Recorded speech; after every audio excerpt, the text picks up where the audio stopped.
wondering how I got into this mix. Can I just ask you one quick question? Sure. Is there any difference between Donald Trump and any of the other authoritarians? No. Well, there's differences. Conservatives and the liberals are authoritarians, and but they're different because they want to use their authority in different manners. But they're authoritarians, and they're different shades of authoritarian. Yeah, and most of them blend together. See, and the other thing that people don't understand is there's too much bipartisanship in Washington.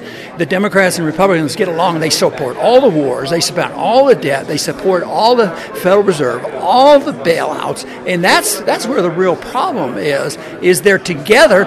But Nancy Pelosi and Boehner were best of friends. And you'd see them fighting and hollering, but they'd obstruct, and then at the end, they'd have an omnibus bill come up 5 minutes before Christmas. Oh, okay, pass it, and they get to write everything. So it really is like wrestling. They're friends behind the scenes. Yeah, it's fake. It's fake philosophically, but there is antagonism. Some of them grow to hate each other, but philosophically, at the end of the day, they come together bipartisan to work against. You have to think in terms of interventionism and non-intervention, authoritarianism versus liberty, voluntarism versus force. Well, that's how you should be divided. One more question. So you just named how both parties are working together. They're different shades of authoritarianism and superficially different. And you inspired millions of people around the world, I would say, and brought people to the message of liberty and to Rothbard and to anarchism for some people. Seeing the authoritarianism that exists, do you think that there's any hope within the system? And if not, what would you suggest your supporters do? I have tremendous hope because the system, the world will soon face a consequence of what the Soviets faced. Total. We didn't have to. I grew up with the Cold War, was drafted for the Cuban crisis, and the nukes were facing each other. And the Soviet system didn't collapse because we bombed them or fought them. There was no hot war. It failed because it was a failed idea. And our interventionism, our pseudo-capitalism, crony capitalism, our fiat system, it's going to fail. It's going to come down.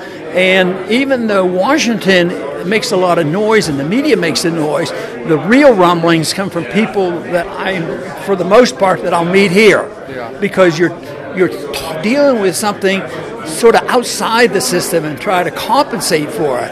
And these ideas, like I've always said, when a time has come, you can't stop an idea. The government can't stop it. Is anarchism or self-governance the answer? What's that? Is anarchism or self-governance the answer? Well, I like the word self-governance. I don't volunteer the word...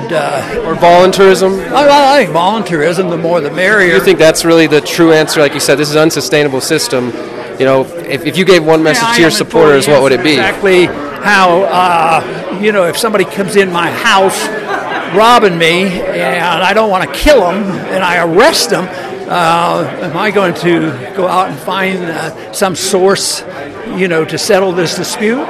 No, I'm not an anarchist, but I'll tell you one thing. I went to Washington the first time in the 70s. I got involved in politics in the early 70s, but I would say that back then I was typical conservative Republican, and I probably would have endorsed,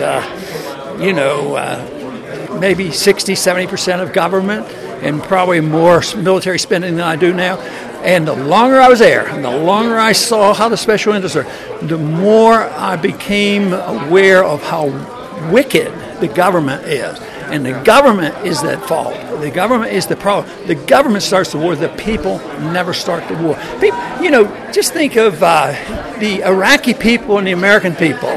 Leading up to that stupid war that's still going on. How many American citizens? Oh yeah, I'm anxious to get over there and shoot Iraqis who are 18 years old too. None of them. We have more in common than we know.